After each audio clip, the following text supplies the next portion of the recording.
email, I was told that there had been an inquiry with the Oregon Government Ethics Commission regarding my potential conflict of interest, and that a letter of determination was sent to the city, and that I would receive a copy of that letter. So I then sent an email to Mike asking for a copy of that letter on Friday afternoon. Monday afternoon, I hadn't received the letter yet, so I contacted the OGEC and spoke to them and told them that apparently there was a letter of determination and I hadn't received the letter yet and wanted to get a copy of that letter. And then I received a call back from Susan Myers at OGEC, and we discussed the situation. I explained to her my position, and she gave some advice. She said that the letter was not a letter of determination, it was a letter of advice, which is significantly different. So she sent me a copy of that letter. I reviewed it, and sought out some legal advice. And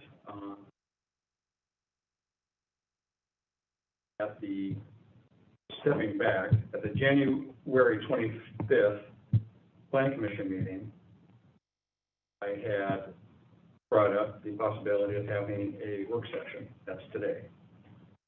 And when I brought it up, I also mentioned the fact that Jamie Fender had also discussed a work session, maybe a joint one.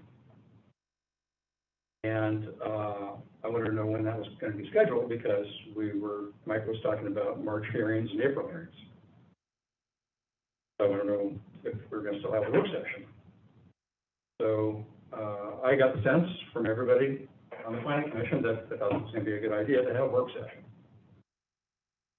January 27th is when, 2 days later, is when Mike sent the inquiry to the OGEC.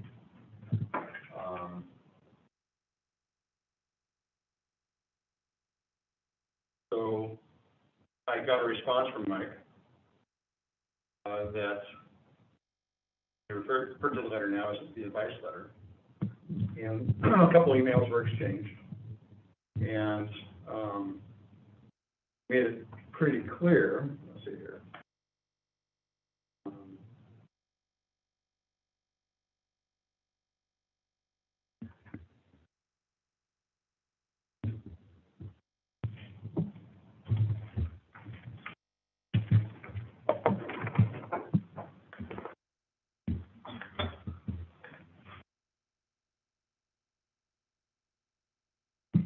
One I sent yesterday.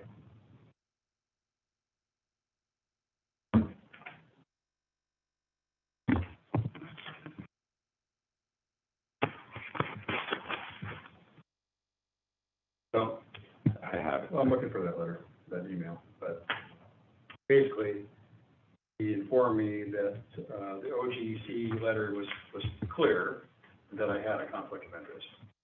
So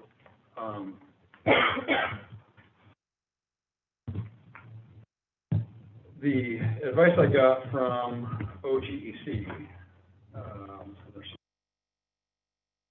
here's the email from Mike Weston. Basically saying your position as a planning commissioner persuade other commissioners to modify the plans in an effort to control impacts to your property, positive or negative, as a conflict of interest. I think OGEC was pretty clear in their advice to you on that matter. So getting to the letter from OGEC,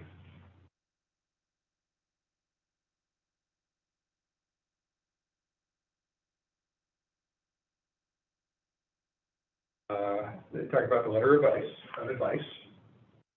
Prior to joining the Planning Commission, this is from Mike Weston. Prior to joining the Planning Commission, I was a vocal opponent of One Street in particular. At a recent meeting, I requested a joint work session. I show no sign that I intend to recuse myself. You have asked, my question, I guess, whether or not I have an actual potential conflict of interest.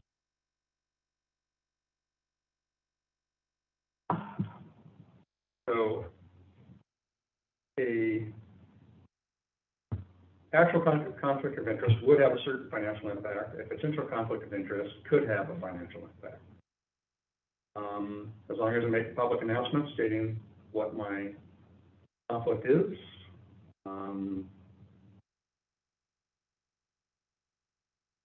it basically goes on to explain, well, you have a copy of the letter, right? So just basically goes on to explain the law behind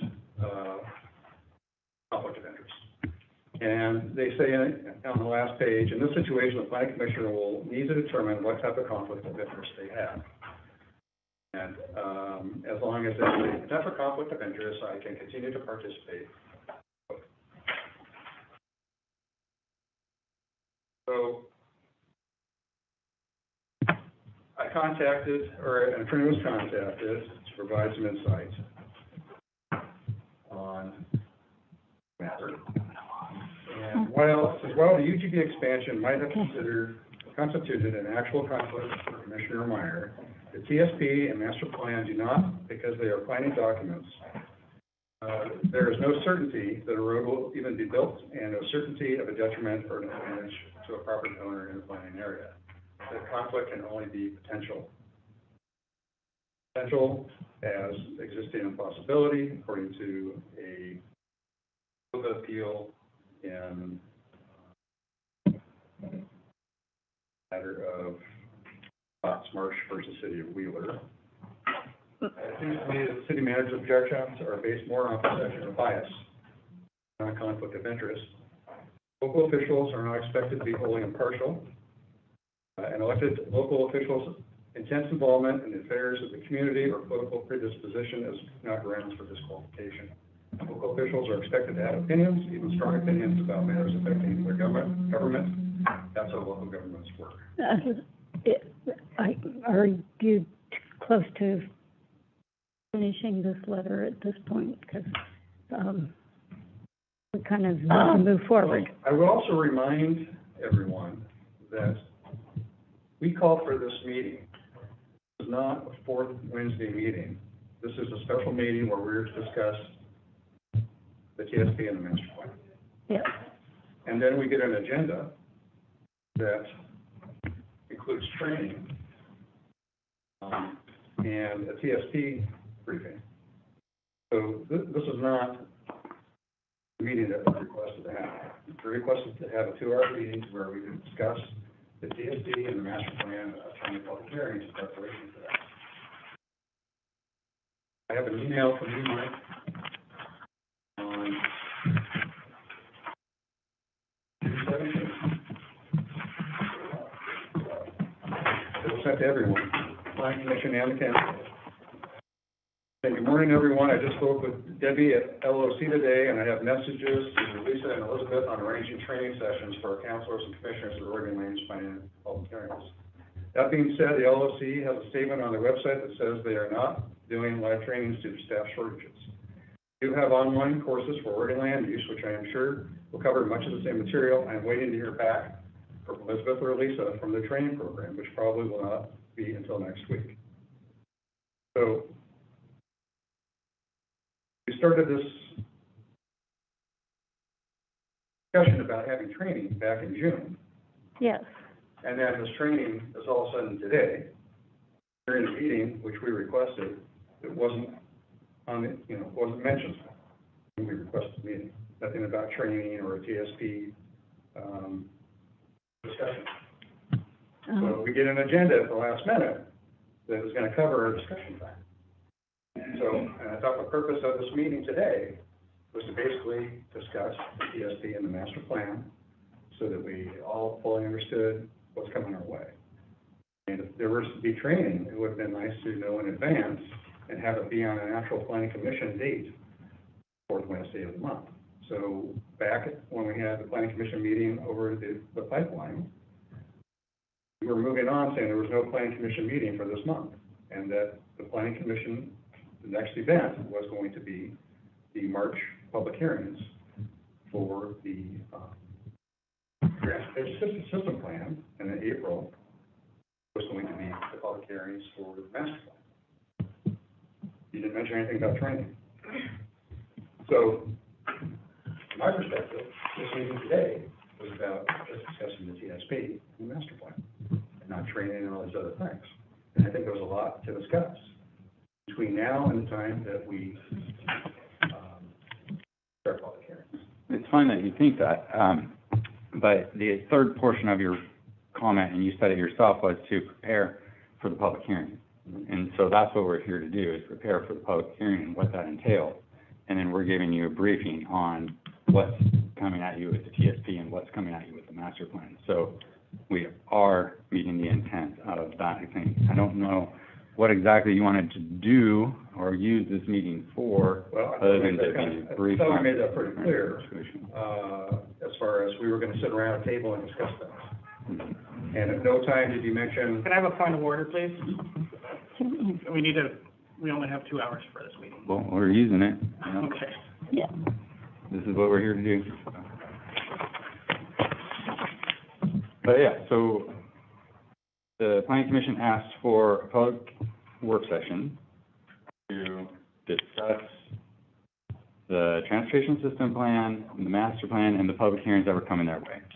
So that's what we're here to do, is to discuss protocols, procedures, laws, ethics of a public hearing, and then go into where we're at with the transportation system plan and what's coming at you, where we're at with the master plan and what's coming at you with that. so I think ethics are a very important part of that, honestly.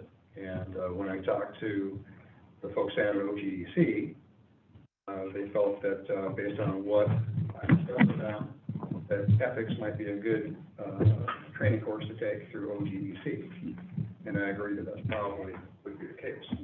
And like when you sent out your email on February 6th,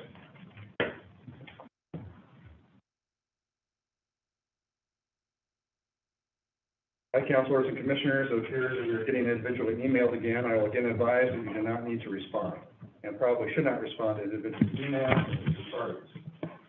Be considered ex parte contacts that should be disclosed in hearings, and depending on the nature of the topic, may impact your ability to hear certain matters in public hearings. If you do respond, I will direct the constituent to submit their comments to the public hearing through the proper channels on the King City Master Plan website or future public hearings. Additionally, I want to remind everyone to please be aware that we all will be under a microscope. We've all received these letters, and I think Okay, Jan. hopefully all of us have read them. Okay, did you, have you read through the Oregon Planning Commission handbook? No, I've not read through the Oregon Planning Commission handbook. So when we became planning commissioners for the city of King City, Right. we were all asked to read this. It was pretty much the only training there was a link to this handbook. I didn't receive any kind of indoctrination. There was no training of any sort, other than to read this handbook. So it talks about the legislative process, which is what this transportation system plan and master plan is, a legislative process. And when it comes to decision maker considerations, it says there's no limits on contacts. Where a quasi-judicial procedure says you have to declare ex parte contacts. So I guess my question then is, why do you mention ex parte contacts as being a serious concern for a legislative process when this explains that there's no limits on contacts? Well, our goal is that every member of the planning commission and every city councilor would receive the same information. So whether it is, and you're right, in quasi-judicial, we have to be very careful about ex parte, and people have to disclose them. And people are given an opportunity to object, and then the applicant is given an opportunity to rebut that information. So that's what happens in a quasi-judicial. As you said, this is a legislative. As we'll learn if I go through my materials, legislative decisions are done what's called de novo, which is different than on the record. So for a quasi-judicial, all the information will be on the record, and it's more structured than a legislative. A legislative, people are able to bring in their personal experience people are able to, consider what has happened in other jurisdictions versus a quasi judicial, it's just defining the facts and conclusions of the law that are on the record. Those are the only things you can consider. Stepping back one step, I was actually in California at the end of January when I got a call from Mike. Mike mentioned that a member of the planning commissioner, and we've never met, before, and I don't know that I've staffed this body, I might have. I think there was one thing I did a couple years ago. Anyway, there was a planning commissioner that owned property that was in the expansion area. And I said to him at that point, I really think you need to contact the OGC, give the OGC the facts as you understand them, so a determination can be made, and that's for the protection of any planning commission member or any counselor that might be similarly situated, as well as the city itself. So people expect a fair process, and that's why we contact the OGC, so that everybody understands the facts and people understand what steps have been taken. And so that's consistently the advice that I give all cities. Why I suggested that, beyond public perception, and my background is practicing municipal and land use law. I've done legal work for jurisdictions as large as Gresham, as small as Gerhardt. I was the city attorney for Damascus that surrendered their charter. So I've spent a lot of time on urban growth boundary issues. When developers are looking at property, or cities are looking at property, they're not just looking at raw acres. They're looking at what are called net developable acres. And so if there's, whether it's a large piece of transportation infrastructure such as a road, because different roads have different widths and different amounts of right-of-way, those sort of things will impact net developable acres, because there's no reason that we would site a road in a spot that's not developable. We would want to site it in a place that's easily developable.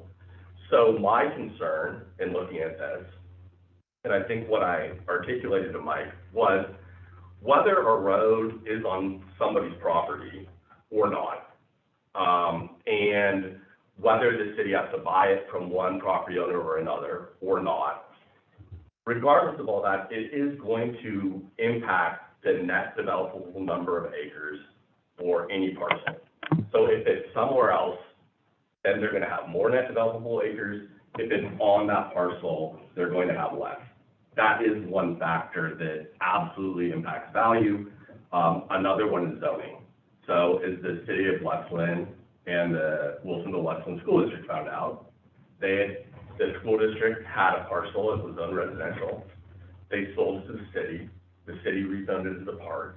They got an appraisal, and it came back at like $200,000 versus the 10 million, the 8 to 10 million that it was going to be worth with that residential designation. So they're in litigation right now. Mm-hmm. But I merely say that because zoning can make a huge difference, as well as what's on the property, whether it's a neighborhood street or whether it's a collector or whether it's the main drag, so to speak.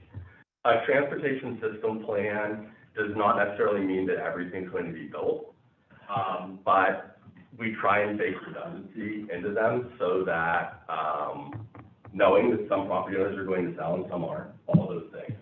So when I looked at this, and the reason I suggested that I contact the OGC is that issue of net developable acres, regardless if someone intends to sell their property or intends to do anything with it. And I spoke to the OGC yesterday, it was yesterday, right? And basically, I said, what I said is I would hope that you would make a determination to be fair to the planning commissioner, the planning commission, and the council as a whole. And what they basically said was, well, it's up to the planning commissioner to decide, and then if people disagree with it, they can file a complaint, and then it can go to the OGC board, which to me was not a particularly satisfying answer, because why would you want to put someone through that? It's not a pleasant process. I've represented people in that process before. It's not pleasant, and it can have some monetary implications, and some reputational implications, because it's often in the press. And so my hope was that they would do that. They haven't. Obviously, they put the burden on you to make your own determination. It's outside of our control whether somebody files a complaint or doesn't file a complaint. Anyone's able to do that. And that's what I can say about that. I was brought out here today to provide some information to help guide you on the sort of creating the sort of record that that will give you the highest probability of prevailing on appeal. And so what I will tell any jurisdiction I represent, and I used to say that the vision and values of Damascus were completely different than the vision and values of Dundee, who I represented at the same time. I'd staff Damascus on Mondays and Dundee on Tuesdays, and that was fine. It's the vision and values of the place. You guys in the city council and other people are who determine that, and then my job is to advise you on legal risk. So if I think something's low legal risk, I'll tell you. If I think it's high legal risk, I'll tell you. And then as long as you're informed, then you can make the right decision for your community. And that's, I don't live in King City. I had a great aunt and great uncle that used to live here, and so I used to swim in the pool during the kids' hours, which was like an hour a day or something. But so I've spent a good amount of time in King City and been your city attorney for a while, but it's not my vision or values that matter, it's yours. We're here today in part because of Oregon Land Use Goal 10, and I'm skipping a few things, but I think it's important to say why we're here today. Goal 10 at a local level asks cities to inventory their buildable lands. And this refers to the land inside of urban growth boundaries that's suitable and available for residential use. Cities in metropolitan service districts of Metro, our friends in Portland, must create a buildable lands inventory. At the same time that you're doing a buildable lands inventory, you also do a housing needs analysis. And so the rule in Oregon is that cities or Metro have to have a 20-year supply of land available for development. And if the city has a deficit in land, so if we don't have much developable land at all, then we have a choice. And that's either to expand in urban growth boundaries or to increase the amount of allowed housing development on land already within the UGB or combine those two alternatives. And I know this very well because Metro's lawyer and Beaverton and Wilsonville and Hillsborough and all of our cities got sued by the housing land advocates. And one of the things that they said that Metro had erred was by expanding the urban growth boundary instead of requiring cities. Specific to King City, and when Mike first told me that you guys were thinking about urban growth boundary expansion, which has been a 5-year process and is not enjoyable for lawyers to go through. I did one, and I assisted in staff groups as well on theirs, which was industrial, and I have experience in other cities. What the BLI calculated, and this is Metro, is that we had 20 units of house. This is in 2018, and it's in Metro's 2018 Urban Growth Report Appendix 2. So we had capacity for 20 units of housing on vacant land and 61 units of infill development. So that's if someone has your largest lot size under King City zoning is 5,000 square feet, but they're larger parcels that have been part of the city, you guys know where they are, where the owners, if they want, can subdivide and add houses. So that's what's called infill development. So if you have 20,000 square foot lot and you have one house on it, under our zoning, you can add at least 3, if not more. Vacant is where the parcels are in. The other thing is you can add housing sometimes above commercial land. You guys have a very small amount of commercial land as compared to other cities, pretty much a shopping center. There are limits to how much of that, what kind of number we can put on that. So we can assume that a certain amount of units could redevelop, but we're limited, based on market and other assumptions. And just to put this in context so that, 85 units, most of that's developed by now. In the 2010 census, there were 1,920 housing units in King City, and the 2020 census calculated that there were 2,734 housing units. The population increased from 3,111 to 5,180. So if we're looking at, in that 10-year period, adding,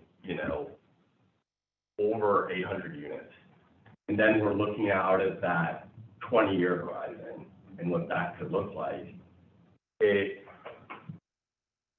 would be really difficult, I think, for someone to believe that the 84 units of vacant and infill would be enough to meet that state law, land use law, which requires that 20-year.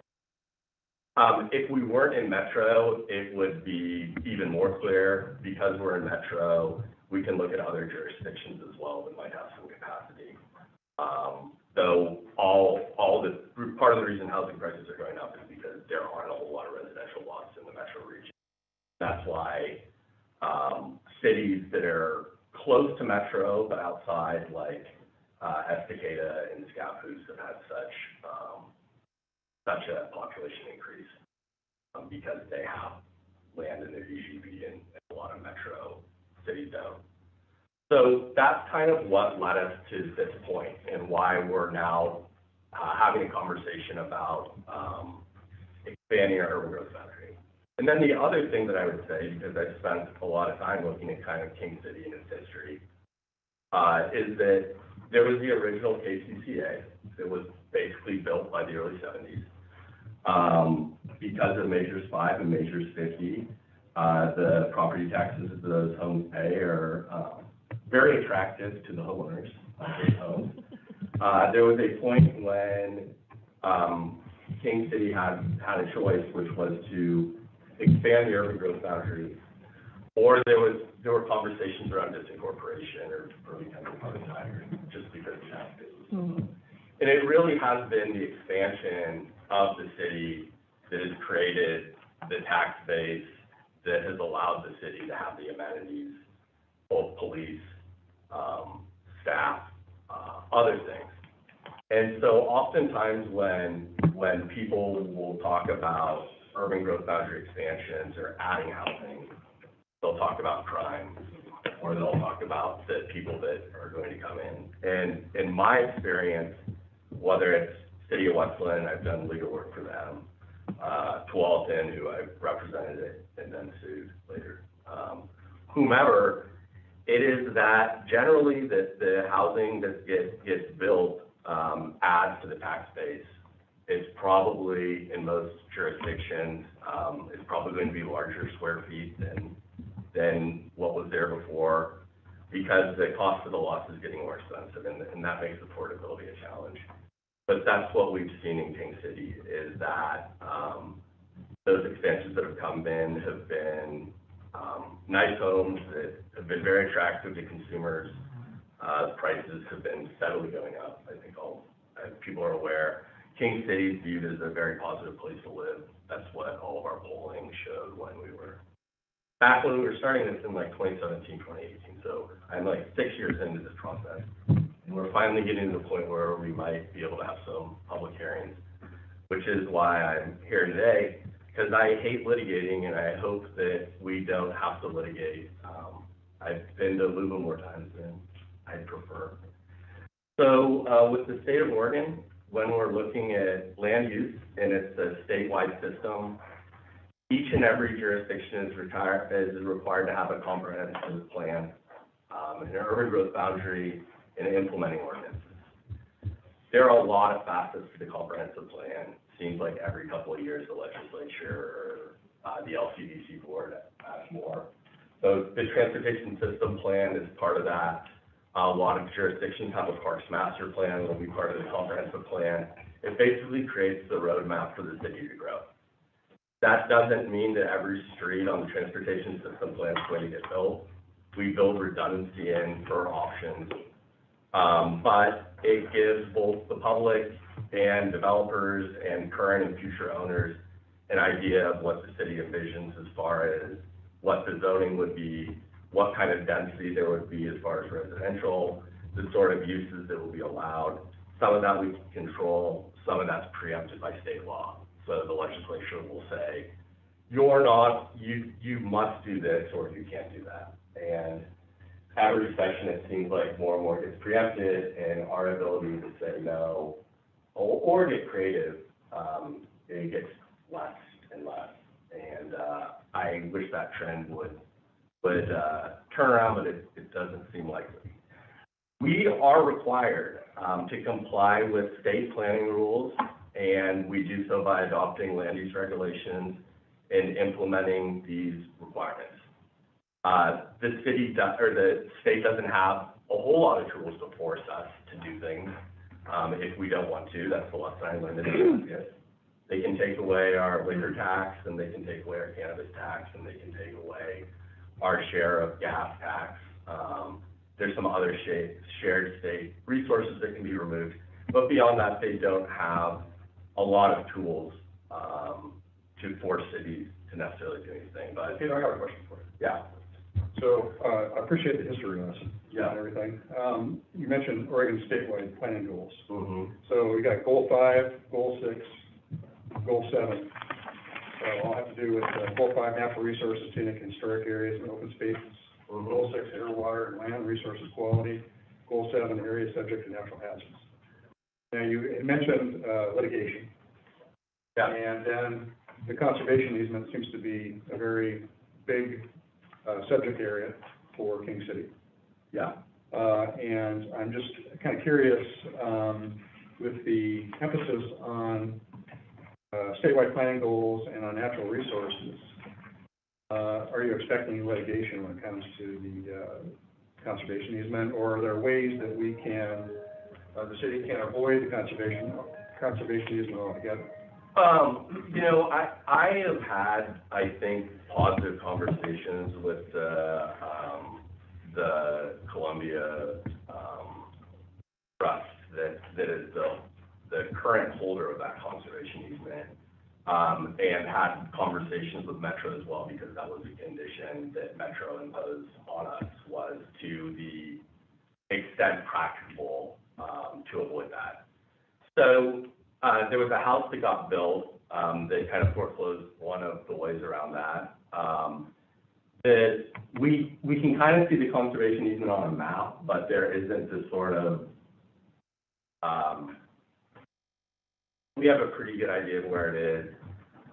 We've looked at the areas that are important from a conservation standpoint as far as habitat goes. I can't say that we're going to be able to, under any alignment, completely avoid it, because we haven't decided what alignment we're going to use yet. It does not give me a lot of pause, because, at the end of the day, if a road needs to be built, the conservation easement doesn't prevent eminent domain from being utilized. And as far as eminent domain, our ability to use it, or any city in Oregon's ability to use it, is not completely unlimited, but really the fight related to eminent domain is value. So the fight will be over, the city thinks it's worth $50,000 and the property owners think it's $250,000, and hopefully we don't have to litigate that. But at the end of the day, will the conservation easement stop a potential street alignment? No, it won't. And then as far as trails, because that's one of the things that I was concerned about, because I think a lot of people have said they'd like some access to the river, or, walking non-motorized trails, quiet water, non-motorized.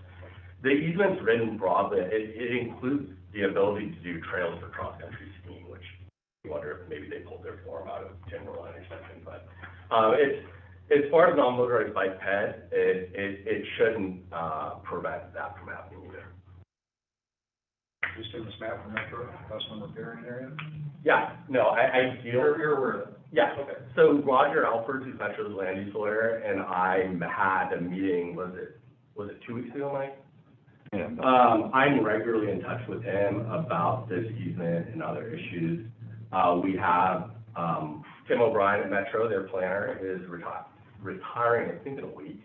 But we have a new planner, Glenn Hamburg, who's getting up to speed really quickly, who I've worked with in other jurisdictions. So, Metro's well aware of, all the conditions on the ground, and we've been providing them with kind of the data and evidence so that they can see what steps we've taken, in order to potentially avoid that, because that is their condition, and they're entitled to make a determination about whether we complied with that condition or not.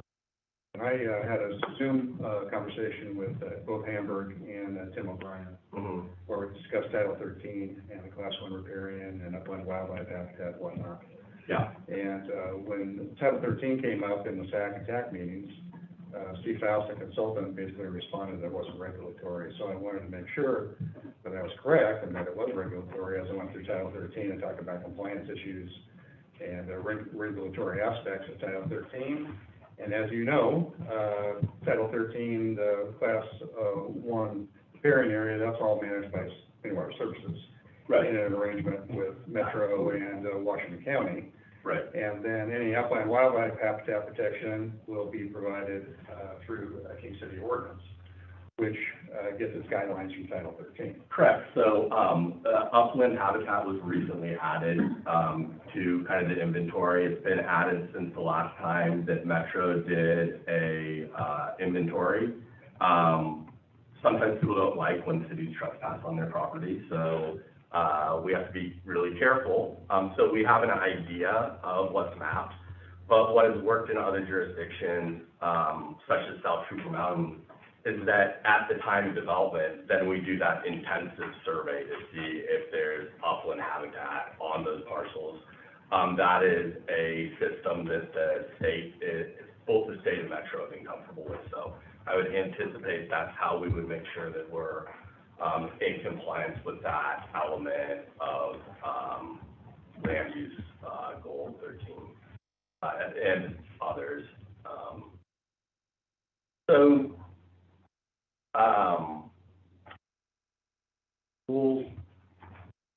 I think it's good to talk about the different types of decisions. Type 1 is no discretionary decision-making, no notice, hearing, or appeal. That's for something that is very minor and allowed by right.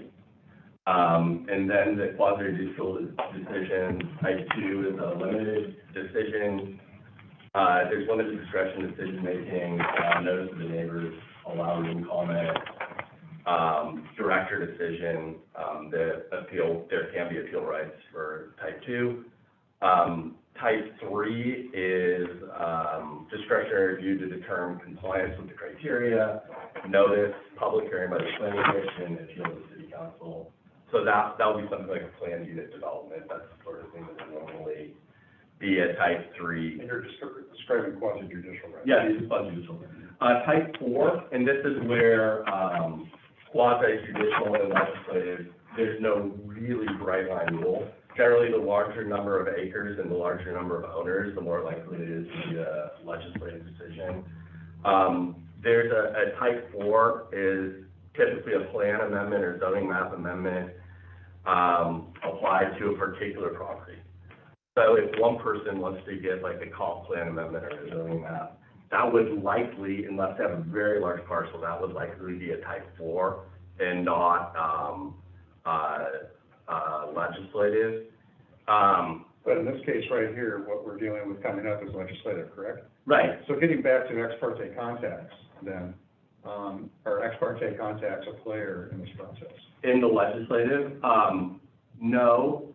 Well, yes and no, because again, our goal is that everybody on the planning commission and city council would have the same information. So if someone is sharing information with you that you're going to use to rely upon in your decision, whether you're required to disclose it or not, I would ask that you provide it to the other planning commissioners as well as the city staff, because what I want is everyone to be basing their decision off the same information. And so if someone's giving information to one person whether or not you were required to disclose it, my very strong preference would be you would. And again, I view this as an issue of fairness. That if everybody has the same understanding as far as the issues and requirements and what they need to do, versus one member getting alternative engineering reports or something like that they're not sharing, it's really less fair to those other members because, and again, people come into this process with different life experiences, different experiences with development. You're all humans, you're all individuals, you all bring kind of what you know to the table. But anything that's kind of technical, anything engineering related, anything expert related, that sort of thing, I would ask if you're given that information to share it. And share it with staff too and consultants because they might need to address it. I mean, some of these things raise issues that need to be addressed by experts, and we'll get into that a little bit later about how you weigh one expert testimony versus another. So you're applying the quasi-judicial rules to the legislative rules just to protect yourself, is that correct? No, I'm saying that I can't require you to do anything in a legislative matter. Okay. I can't require you to share any data that you might need to know or special knowledge, but as a best practice, I think it's a good idea to. That doesn't mean I can compel you to. That doesn't mean you have an issue if you don't. I'm not suggesting any of that. I'm just suggesting that when everybody has the same information, oftentimes we can get to a better decision because everyone's operating off of the same ground. And I can understand that explanation. That's a great explanation. Yeah. But when you say ex parte contacts, you know, and to not respond to emails, or suggest that maybe you not, then that's taking it to Right. a level that I is didn't- not appropriate. I didn't say that. There are probably decisions that will be made by this planning. I know there's going to be decisions made by this planning commission in the future that relate to, further down the road, there are going to be some quasi-judicial things that are going to be coming from the body. But as far as the TSP and comp plan amendments, those are legislative. And yeah, I would prefer it, but you don't have to, and I can't make you, and you don't get in trouble if you don't. And I understand the quasi-judicial is coming, and those are more specific. Those are very specific. Right. And that's the other thing too. Part of the reason to provide it is then when we reach a quasi-judicial, you might have received something that nobody else knows. You know, is that technically ex parte because maybe that application came in after this? But if it's to influence your thinking and it's kind of informing you on what to do, it's probably a good idea to disclose it. I tell people to err on the side of disclosure, just like I tell people to err on the side of contacting the OGEC, because that, and with ballot titles, I always try and get safe harbor from the Secretary of State's office. So then if people have a problem with it in the future, you can be like, no, I asked a question, I got the advice, here it is. And sometimes that can give you safe harbor, when you might not otherwise have it. So, So the fact that this ethics subject came up is a good reminder, right? absolutely. Because, you know, I learned a lot in the last few days, and it was a good reminder to me to make the statement that I have potential conflict of interest. So, you know, that was a good thing that came out of this. Yeah, and again, like I haven't done a land use training in King City for a while. And I think it's good to kind of, for everyone, I mean, it's good for me to review this stuff too. It helps ground yourself. I mean, I handle a lot of land use hearings, legislative and otherwise, but it's good to kind of ground yourself back into this and remind yourself. And what applies and what doesn't, and then what might not apply to it is just a good idea or a best practice. So I try and be very clear when I think it's a best practice versus required, but it can get a little blurred sometimes. With the legislative decisions, there's generally long-range policymaking decisions, including amendments to a plan, zoning code, text or map. These have a planning commission review and recommendation with city council making a final decision. Generally, the review for them is de novo. So it's not just what's based on the record, but Can you explain de novo? de novo kind of means anything in the known universe. So it can mean like your own life experience and what you've noticed works in other jurisdictions or what doesn't. Whereas when you're doing a quasi judicial, it's here are the criteria, here are the findings, they've met this criteria or they haven't met this criteria. So when you're quasi judicial, you're acting as a judge. When used a legislative, you're acting more like the legislature, and you're able to consider other things that might not be in the record. But what I will tell you from defending these is that the more clarity there is in the record, the better. And I learned, my joke with people is that lawyers in Oregon learn land use by making mistakes. And so a mistake I made was I had a short-term rental ordinance. It was in Gerhardt. It was a very hot topic because vacation rentals had become a thing, and there were people had strong beliefs either way. And so putting multiple city zones that previously had not allowed, but it was kind of people rented their beach houses, it just wasn't regulated by the city. That was a legislative decision. And I was paying incredibly close attention to the record that we had in front of our council because multiple parties were lawyered up. It was definitely going to LUBA in my mind, and it ended up going to LUBA. And I wasn't paying attention to the findings of fact and conclusions of law. I kind of relied on a planner to continuously update those. So we're in front of LUBA, and I kind of feel like I've got this legislative record I feel great about, and kind of the findings of fact and conclusions of law that I don't feel great about at all. And the other side pointed those out, and what I said to LUBA is, it doesn't matter. Like, if there's information in the record that I can point to that explains the decisions that were made by the city council, then that's sufficient. And LUBA said I was correct on that. And I think there were 8 total errors or omissions, and we prevailed on all 8. So, but what I say is I had to comb through the entire record in order to find that information, find the mayor saying, this is what I believe a residential means. And it's so much handier just to have them all in one document. And it makes it so much easier to defend the decision. And what I'd also say is, when you're hearing from multiple experts, and you might, maybe multiple engineers that they've done a traffic analysis that's different, or hydrology, or whatever it is. If you believe that one is more credible than the other, then the more specific you can be in your determination. So not just saying, I think that engineer got it right. Saying, I've listened to both the engineers, I've considered the evidence that was in front of me, and these are the reasons that I placed more weight on this report or that report, whatever it is. And it's fine for you guys as a body to disagree on which expert's more credible. But what I need, hopefully, is to be able to say to LUBA, this is why we went there.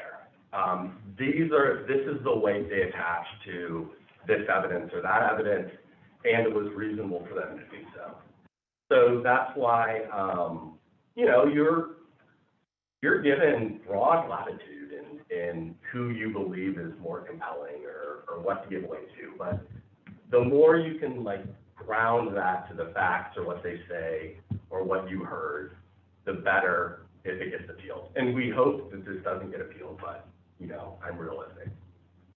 Got a question regarding the hearing process. Yeah. Now, it says here that the procedure for hearing a legislative matter is different than quasi-judicial proceedings. The laws are less detailed and the hearings are less structured. So in terms of structure, when we do have these hearings, they're slated for 3 days. Yeah. Essentially 3 days. Yes.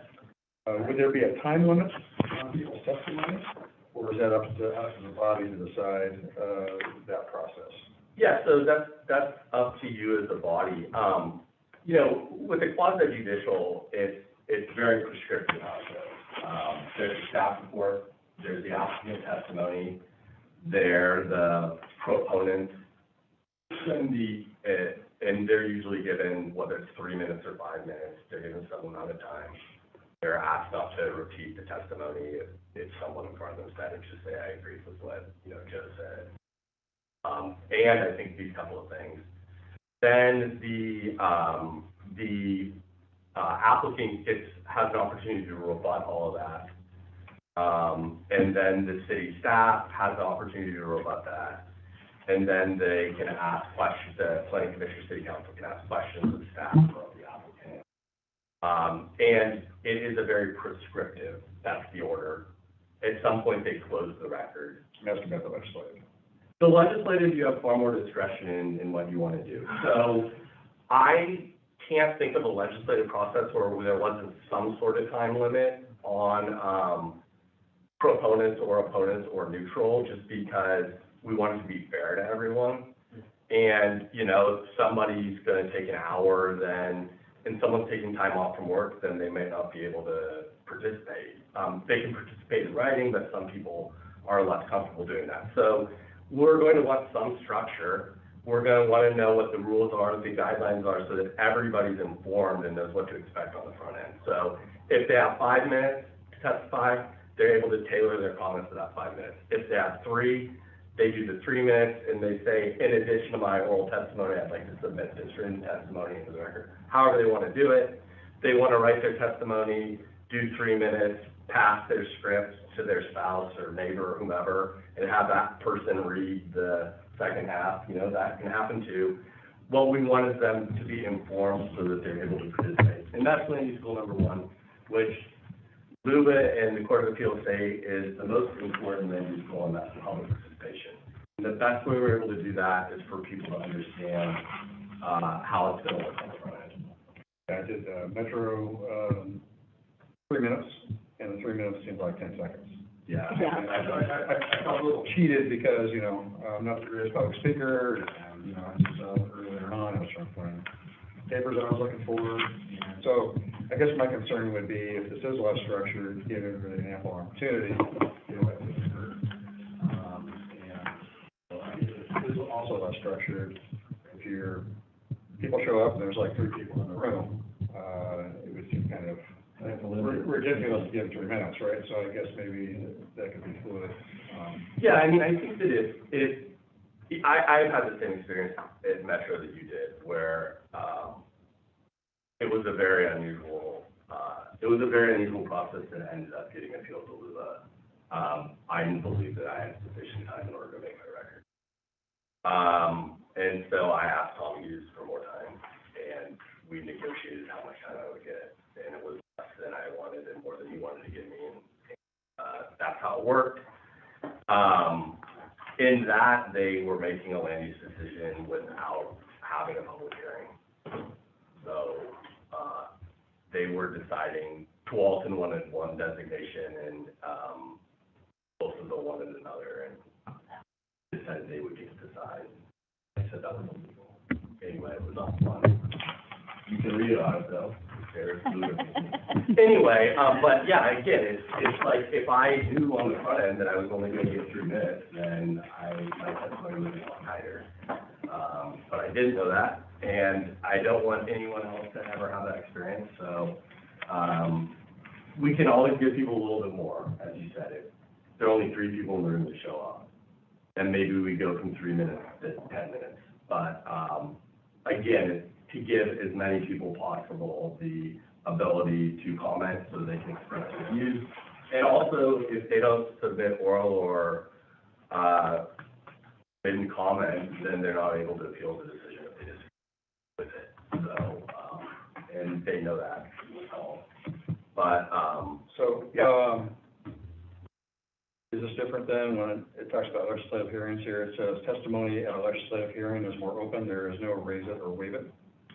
yeah, so for quasi-judicial, if you don't raise the issue in a manner that is sufficiently concise and clear for the applicant to rebut it, then you can't raise that issue on appeal. So that's why they call it raise it or waive it. So if I believe that, and this is in a quasi-judicial where you have a city code that is less clear and objective. So it might say consistent with an R1 designation. So maybe the R1 designation has a minimum lot size of 5,000 square feet, but for a planned unit development, they have more flexibility. So maybe it's 4,000 square feet wide. I need to be able to say to the applicant, if I'm an opponent, this is not consistent with R1 because 4,000 square feet is 20% less than 5,000 square feet, and 5,000 square feet is the minimum. And then they might be able to explain, this is we've just segued into a real world example where I was the city attorney and they were arguing about lot size. Well, in a prior planned use development, we allowed 3,000 square foot lot. So 4,000 is, we've agreed to less in the past. If we were going to agree to, if that didn't work for some reason, that needs to be in the record so that they can rebut that. But I thought you were talking about the legislative process. There wasn't any appeal unless you bring it up. Yeah, so you brought up waive it or waive it, and so I was explaining how that works. And then for legislative, there isn't a waive it or raise it. So frankly, you would want it in the record. The record will go to LUBA. So I misunderstood you then, because I thought you said that in a legislative process, if you don't testify, you don't have the ability to appeal. If you don't testify, if you say nothing, you can't, right, so you need to register opposition in order to appeal, but with quasi-judicial, you need to do more than register opposition. You have to say, the reason that I'm opposing this is because these criteria haven't been met. In quasi-judicial.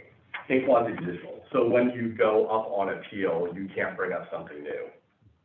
But in the legislative, you said as long as you register some opposition. Yeah.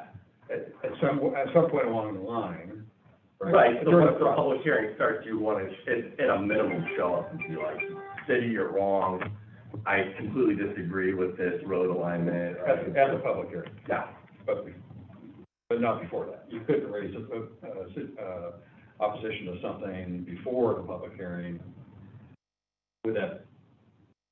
There are ways you could do it. What you could say is, I previously provided this testimony and data and this other thing.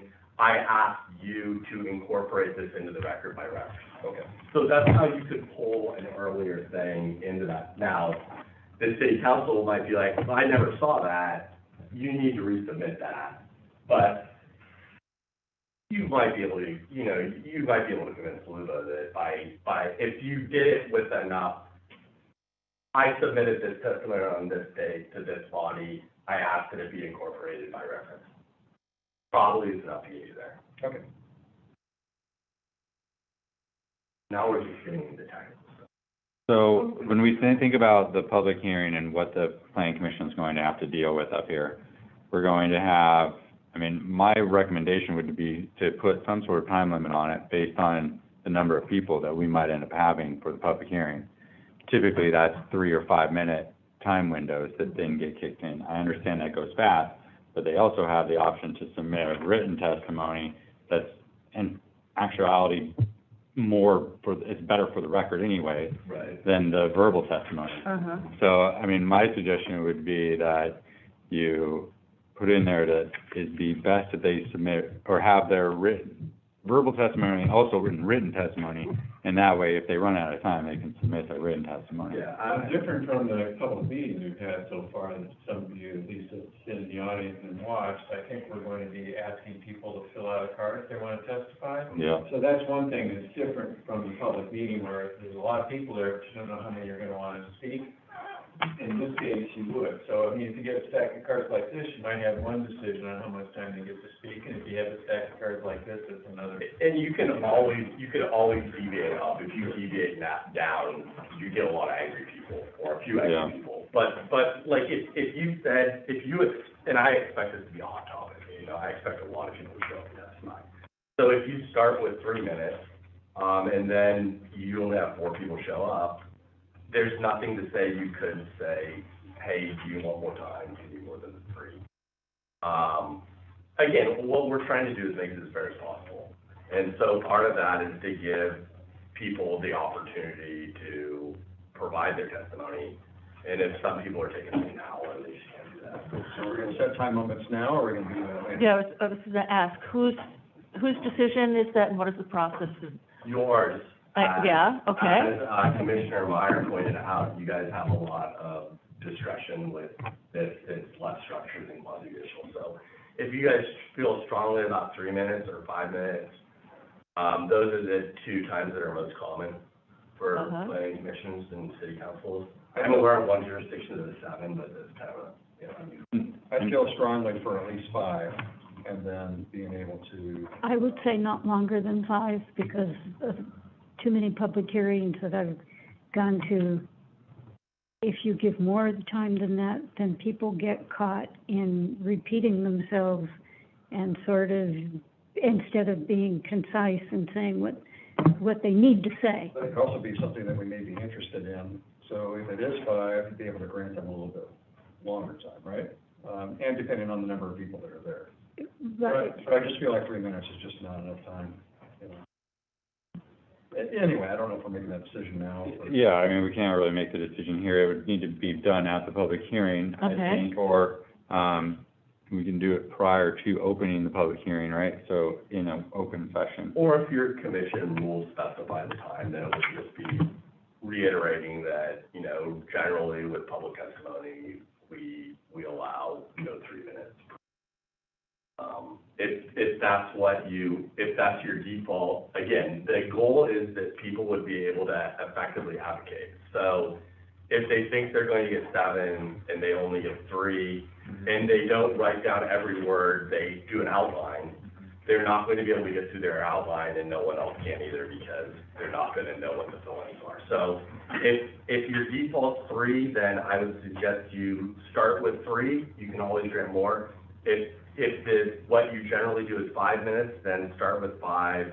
You can always give people more, but help them plan, you know, help them plan their testimony. As far as I'm aware, we don't have any commission rules, right? We just have the municipal code guidelines on Planning commission. planning Very commission 2.16.010, and as far as I know, this is the only thing that we have offering any guidance whatsoever. Yeah, it's not the greatest in the world. But But it does something. offer some. But if you haven't looked at municipal code 2.16.010, you should, because these are our roles and responsibilities, and it's like 4 pages.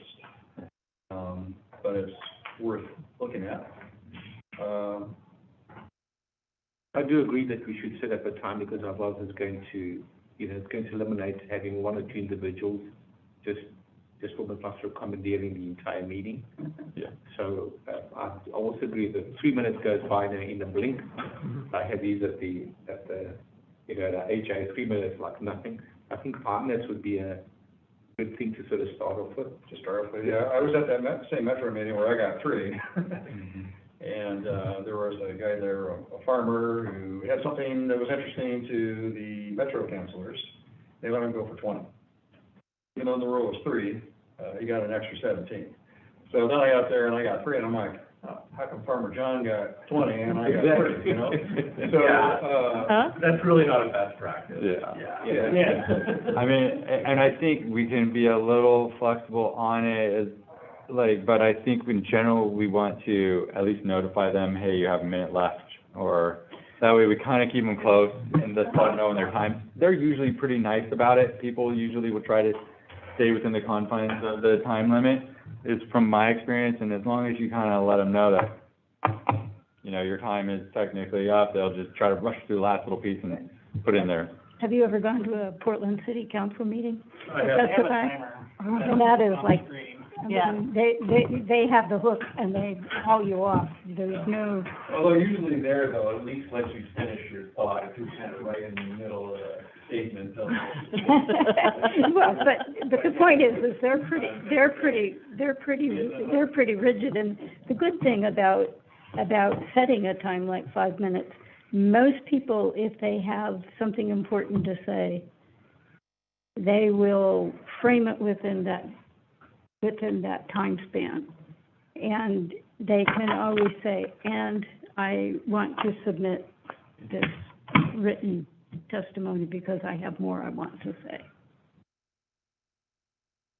Yeah. Encouraging, written testimony to go. Yeah, and I would encourage when we put out the notice that people bring their testimony in writing as well as the opportunity to speak, because a piece of paper does not necessarily show body language and emotion and that sort of thing. But I also think it's very important that we all, if that written testimony is being provided, that we all read that written testimony, Yeah. right? I mean, it's our responsibility, as a planning commissioner, to fully understand what's being said, what's being presented, and, to read that information.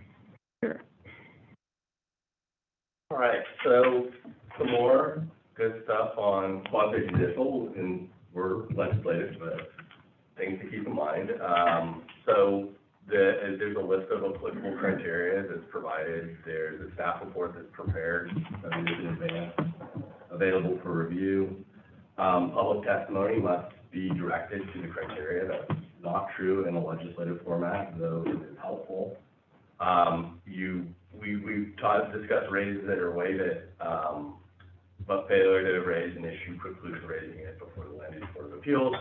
That's quasi-judicial. Failure to raise constitutional issues precludes an action for damages in circuit court. Hopefully, we're nowhere near anything like that. The applicant has a right to an impartial tribunal. I think that you were quoting the Huddle v. Clatsop County case when you were talking about bias. And that is Oregon for bias, the bar's pretty high, but applicants want to be treated fairly. Opponents want to be treated fairly. We ask that people keep an open mind and be willing to listen to evidence and consider it and to make a decision based on the evidence in front of them. As far as the impartial tribunal, again, this is for quasi-judicial. Decisions must be based on the testimony and evidence part of the record. Disclose ex parte contact on the record, giving the public an opportunity to question the decision maker further. Ex parte contact used to be pretty rare, and lately it's been happening a lot. So I've been having people emailing city councilors, this is in other jurisdictions. And for quasi-judicial. Yeah, well, yes, and for quasi-judicial for applications. And, you know, with quasi-judicial, usually there's a time when the record's open and a time when it's closed. People not following that, you know, trying to get more evidence into a closed record. Stuff like that. So it's been happening more often. And frankly, it can create some issues on appeal.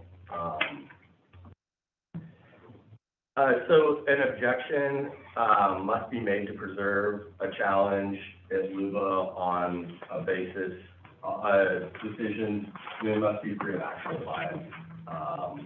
Actual bias is a predisposition rendering it impossible to make a decision based on evidence and argument presented. An example of that was I think it was a city councilor who literally said to open the thing, I was elected in order to make sure that this happened. Like, okay, all right, I was thinking, why the city attorney didn't flag that? And you're like, hey, maybe we don't need this to go up on appeal. I mean, you basically said there's nothing that anyone could say that's going to make you vote no. So at that point, yeah, that's not going to be fair in the process, and that's what they said. The Honolulu case, which I mentioned previously, there was a guy that in the past had litigated, liquefied natural gas facilities, like, opposed it, got appointed to the, county commission on a stop the LNG kind of platform. He, people were like, this guy's biased. He was like, I'm not biased. And he did this long statement on his political beliefs. He could set those aside and do it based just on the criteria in front of him. And he said that, and that he would be completely objective, and then he voted no on it, and it got, people said, no, you're biased, and the Court of Appeals said no. He said all the magic things he needed to say in order to demonstrate that he could be objective, and so we're going to let it go. It's probably about as far out on the limb as one could get before they would have said no. If he had litigated on that particular application, I think it would have been enough to turn it, but I was actually involved in that case, and my former law firm represented that government. Do not want to make any more law on how biased you can be before you're actually biased. I was actually a planner at Classic County when Oregon LNG and Bradwood Landing came in Yes. at the time. The days go slow, but the years go fast. That had to be a decade ago now. For public hearings, there's a staff report usually available 7 days before the initial hearing. Applicant's presentation, testimony by interested parties, applicant rebuttal, deliberation. In this case, there's no real applicant really, except for the city. Yeah. But on that, so we have the testimony. I just want to talk about kind of proper procedures as we're taking the testimony. It's best if the commission or council doesn't engage with the person providing the testimony, right? You will have your chance to engage and talk once the testimony's been closed, and then the commission can talk amongst yourselves. Now, Robert's rules would dictate that before we start getting into discussion, there's a motion and a second, and then the discussion happens. And then after the discussion, if there's a wanted change to that motion in a second, then the counselor who made the motion can withdraw their motion or modify their motion. We go back through the process, and then once it's been withdrawn or modified, then it's motion second, and then we discuss it again, right, until we get through the adoption process. That's typically how these public hearings are run and how we need to make sure that we're interacting with the public so that it does seem like an impartial or proper correspondence with the body legally, correct? Is there a format for, if somebody has been giving testimony and there's confusion, is there a way to say, would you clarify what you just said? Or do we just have to go with not getting any kind of clarification? The problem is that we have time limits, right? So we Right. set the time limit. And then if you engage with another person back and forth in a conversation with them, you're giving that one person extra time or Got it. attention or detail, I right? think if you ask So- a clarifying question, though, Yeah, do you mean this or that? And Yeah. That kind of thing, I think, is fine, just so that you understand what they're telling you. yeah, don't engage with the back and forth. Yeah, you don't want to get in a back and forth or, well, what do you mean? Do you mean that? Do you mean this or that? Or like, you don't want to do a deep dive and get into the topic. It's usually like if somebody mentioned like engineering, oh great. Yeah. Some fun That's reading. no fun. If someone says something like, I saw some engineering report, be like, could you specify who the engineer was or what the report was so that, that you can then ground that testimony, in what they're referencing, and maybe they can tell you, and, that can help inform you as to the point they're trying to make. And what's their point of interest, right? I Right. mean, that's the other thing is the city has hired consultants who are here representing the city and the city's best interests, whereas you're going to have private members who may have hired or brought on their own engineer to counter the city's engineer, and the question is, which engineer do you believe, right? Like, are you gonna believe the person who has a personal interest and wants it this way, a different way, or are you gonna believe the city engineer who's hired to look out for the city's best interest? And then you have to weigh those findings and look at them and decide which way to go. My question is, are we making any decision at these, public hearings? You make a recommendation. So we are coming to the recommendations. Yeah, so you would make a recommendation to the city council to either adopt the master plan or adopt the transportation Uh-huh. system plan, adopt it with conditions, or, Leave it amendments. or, Yeah. Okay. whatever. So it's does that make it a type 4? It's definitely type. Okay, all right. So it's type therefore- 4 legislative So I process. understand the process. We listen to testimony during hearings. Is there time for deliberation Amongst yourselves? amongst ourselves? Do we discuss various That's aspects of things? yeah, so you'd have a motion and a second, To close the record. yeah, to close the record, To close the, The public go hearing. into deliberation, yeah. and then you would have that conversation.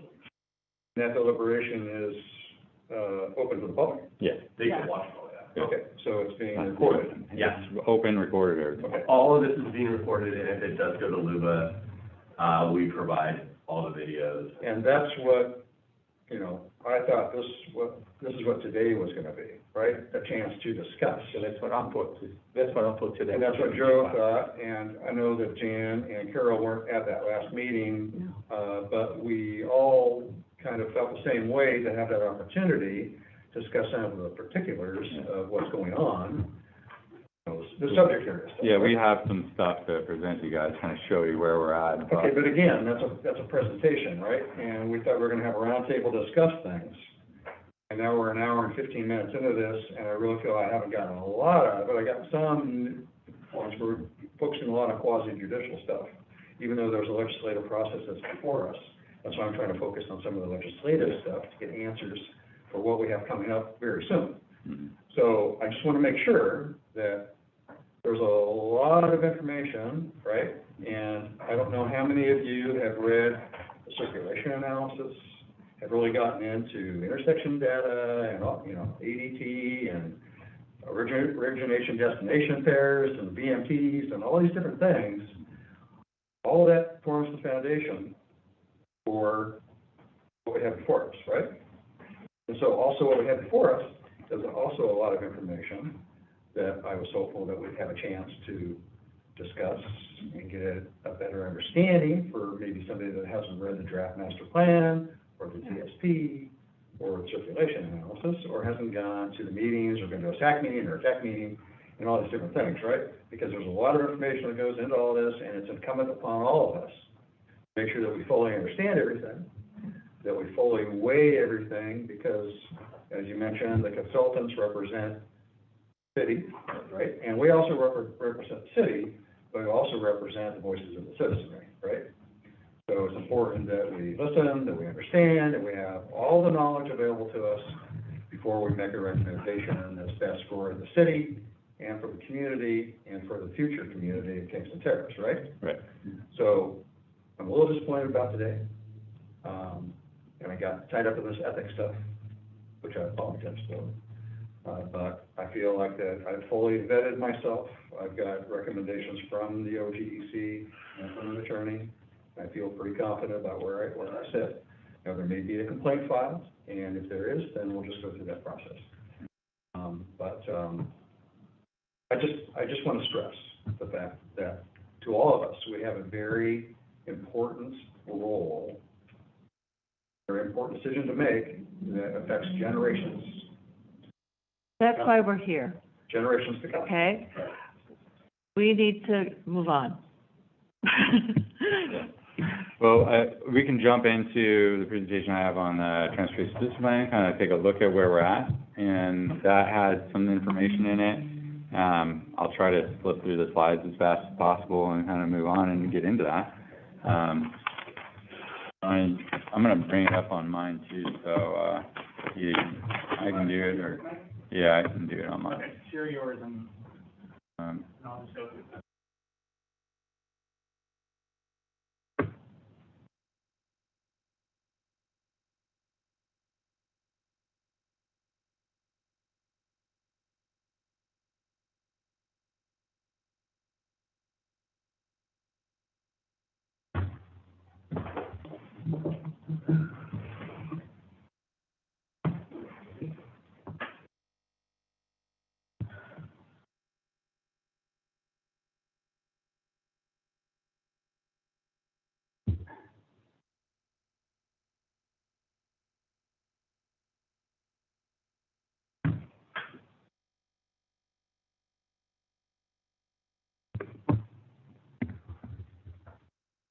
All right, with Kingston Terrace Transportation, the King City Transportation System Plan, we came up with, through the process, the purpose was to establish King City's first transportation system plan per State of Oregon Transportation Planning Rule, Oregon Administrative Rule 660.012.0015, which defines the primary elements of the TSP, and the Metro Regional Trails Plan.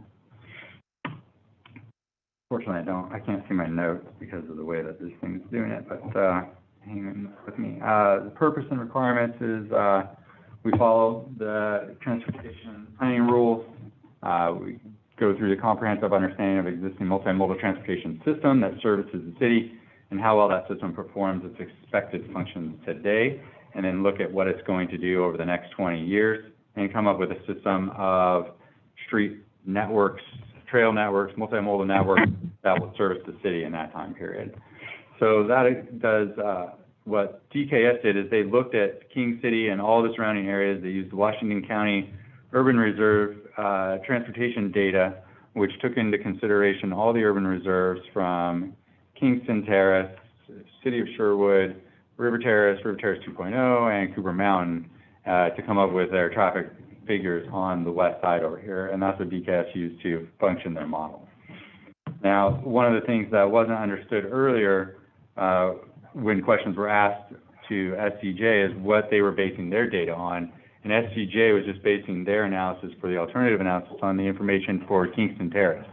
But they didn't understand what DKS had looked at, and DKS looked at the whole regional transportation system.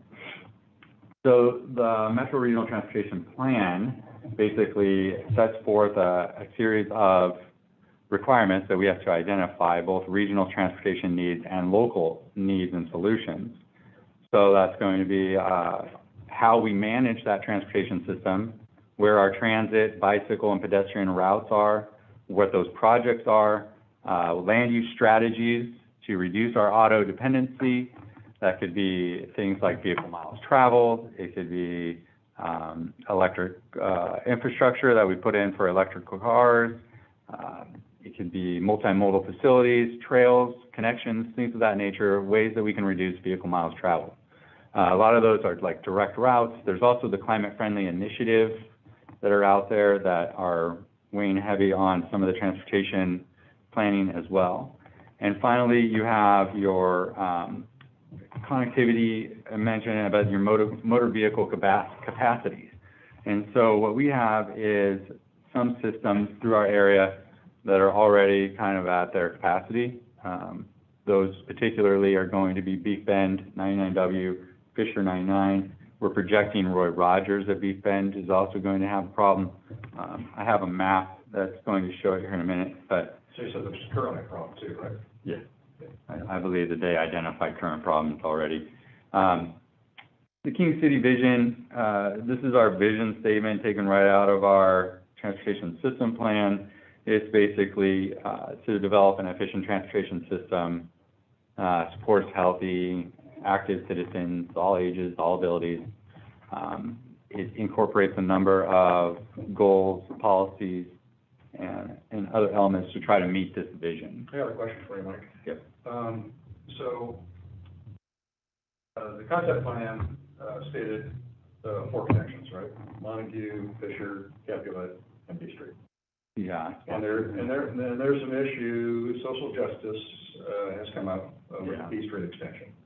I know during the tour, I had brought up the potential for a B Street connection, and that was met with a lot of backlash. And then about 3 weeks later, I'm looking through the concept plan, and B Street extension is in the concept plan. Yeah. So, I guess the person that was Right. chastising the very thought of a B Street connection didn't realize it was in the concept plan. It is in the concept plan right now. It just kind of ends at the, Right. So I got a question about that. Sure. Because then there's a large area that doesn't have conductivity. And when we talk about social justice issues, the way I see the mobile home park is kind of a closed-handed community that doesn't have connectivity to the rest of the city. So in a way, we're talking about, inclusiveness, and in this situation, we are actually being exclusionary. not us. No, I just wanted to say it's not us, because it's private property. Yeah, Like, so, those are theirs. but there has to be some plan, right, at some point. To that up, because I know the Capulet, you know, on the south end, the Capulet barricade is there. Have you had discussions with the, towns regarding? I did. Opening up? I did, and it didn't go so well. They were like, they're not. They frankly said no. And, But it's interesting that somebody that owns private property, yeah. like the mobile home court, can have that kind of sway and say, no, we don't want to be opened up. Yeah. But in other examples, there's situations where, you know, people might say, like, people that own conservation easement, well, no, and refuse in a similar manner, right? So the mobile home court isn't being considered for a B Street extension, however, we're considering going through a conservation easement. So how do we balance that? I'll just put the caveat out there that it is being considered for extension over there, But it doesn't to show 131st. It doesn't show up in the back on the street. It doesn't, because, that's for the Kingston Terrace master planning area. And then the transportation system plan is for a whole, it doesn't show up in the transportation system plan either, just because, the impact to the mobile home and low-income marginal communities, would be something that they would try to avoid that impact. If that. We also might have some sensitive lands on the school property. There is, yeah, there's supposed to be wetlands and sensitive lands in the Deer Creek property as well. But I would say that if that, subdivision, or if that mobile home park were ever to redevelop, then the city would likely require connections down to, is it Estelo, and probably over and stub it out to the edge of their property. So we would require that. It would be the Avenue B I'm extension. just kind of trying to reconcile the areas and the level of protections and why, you know, it doesn't show up on the background street map, Right. And that sort of thing. So I'll just talk really briefly about some of the other roads, though. It's like, when we looked at the extension of some of the other roads, what we did is we tried to find routes that would have the least amount of impact on, homes, right? Particularly, single-family dwellings that were already built and in place. And so we tried to come up with routes that would be the least impactful to those residential units. And I understand that there's an impact to the northernmost tip of the Bankston easement. I understand that there would be an impact to your particular properties and, the properties adjacent to yours. I understand that there would also be impact to the property, to two different other properties on the other side of 150th as well, as they cross that, as well as the property on the other side of 154th, the O'Halloran property, and all the way over to Roy Rogers. Like, we understand that that road's going to have an impact, and what we try to do is route that road where it's not going to be, requiring the condemnation of somebody's house. And, that was one of the things that we looked at. We also looked at, there was a number of criteria that was in the alternative analysis that was weighed by the consultants and traffic engineers on how best to suit that and still meet our mobility targets. The mobility targets, the way that we were trying to address mobility is to diffuse the loads as much as possible so that there wasn't an overload of any one particular flow of traffic down one main corridor, which would act as a divider of the community. And that's what we were trying to avoid from the get-go, was any sort of traffic facility that was going to act as a divider. I know that it was brought up too, the other night about different, cross-sections for roadways. Yeah. And one of the things, was like the Rivermead through River Lane having a curbless street, right? Is that how you refer to it? It's a narrower street, is it? It's still got a curve, I think. But sidewalks, or it was some kind of They would have a, narrower profile. yeah, Necessarily it'd have a separated multimodal path on the south side is what's projected in the transportation system plan. But I thought that, We're trying to keep those right away within the 50-foot limit, right, so we with- still have two travel lanes. I think the ADTs were about 8,600 a day, something like that, west of 131st. So I guess, when I heard that, I thought, okay, well, you're narrowing the street up, you're making it more rural, but now we got 8,600 cars a day going through there. So what's the safety aspect of that? We still get funneled, I agree, we still get funneled between 137th and 131st actually from 137th to 99W. There's really no course outlet there that we can provide to diffuse the traffic unless we were to punch through a different road.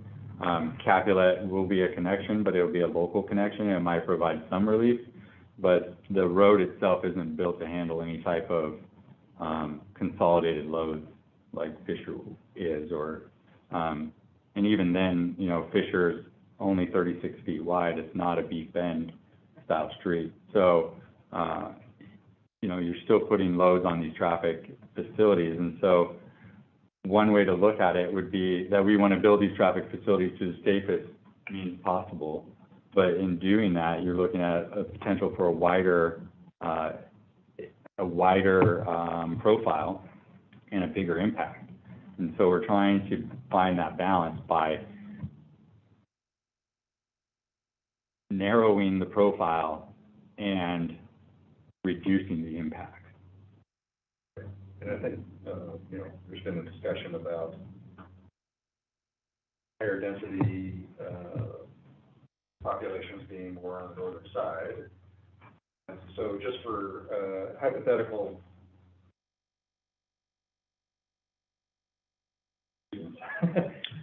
if, you know, you have a more southern road that's feeding mostly into Fisher, if you were to have a road that was more central to developments that feed into 137, would you feel like the traffic would split at that point, and the people that were wanting to go to, so whatever, Highway 124th would go that direction, the people that were going to Fort Lauderdale Tiger would go the other direction, and it would split the traffic rather than majority of the traffic, So it's a modeling question, really. You know, Kevin at DKS is the one that's really going to be able to answer that. But from what I gathered from him early on when I asked a similar question, was that if that road is, problem is that there's like almost a triple ravine there, north of the River Lane area. And in order to get north of that triple ravine, you push the road so far north that then the traffic goes back onto Beef Bend, and then we have over 2 miles of property on Beef Bend that potentially is impacted if they have to widen Beef Bend from 137th over to 99W. you have to widen that. Yeah. Is there discussion about that? Yeah, there has been discussion on if that would be I thought required. that wasn't clear. Well, Washington County is saying that no way are they going to want or allow that. And then our traffic models indicate that if it's up that high, everyone's going to go back on there, and then Washington County would be contemplating the same problem. So that's why the lower route was selected as, and I use the terminology of a three-legged stool, where like the stool's standing on 3 legs, but if you chop one leg off, the stool falls over and all the traffic goes back to the it's either going to get funneled all down the southern route, or it's just going to get funneled back to the northern route. Yeah, so it would be nice to be able to split somehow That's- to where. That's our goal, is to split it. It just seems like 99W Beef Bend Road is a better opportunity to improve, more so, I mean. It's got a huge, I don't know if you've been up to the corner there, but there is a giant drop down and wetland facility there, but there's also a very long stretch of multifamily dwellings, homes, single-family dwellings on the north side as well, that would be impacted by construction, slope easements, and everything else, and those units would need to be condemned, and then you're back to that whole social justice and marginalized communities impact that we talked about with the mobile home park as well.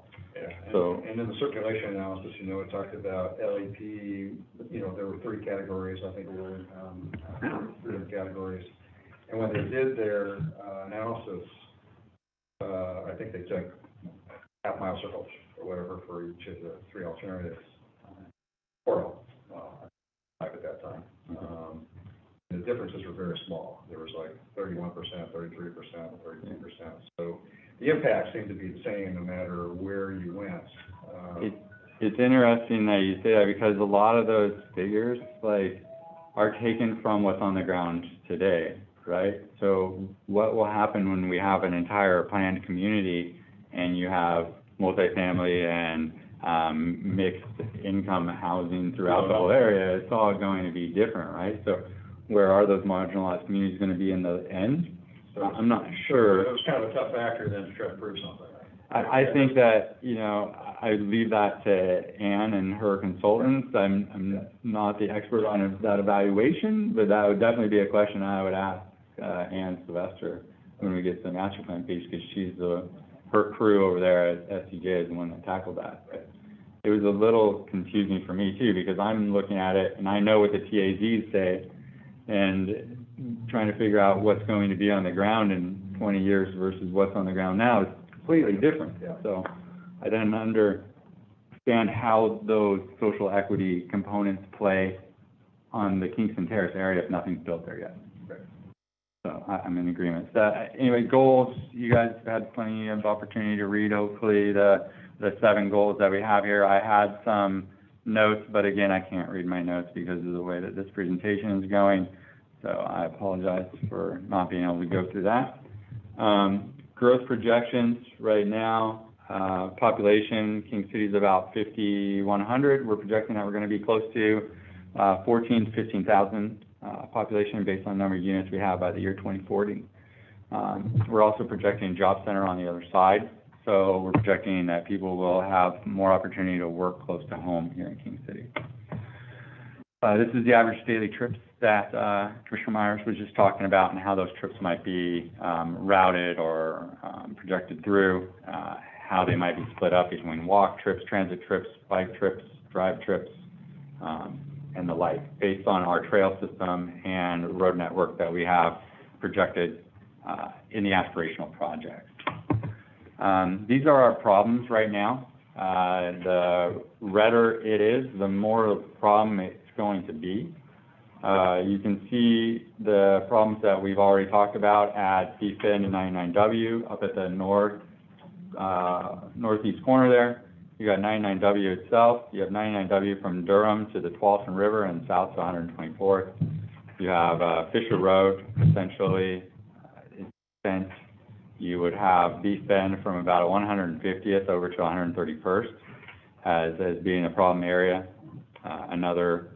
Another reason for the other parallel collector route is to turn that from a red line to hopefully just an orange line. You have Elsner, which if we don't do some things there, we're also going to have some failures along Elsner, and then Roy Rogers as well.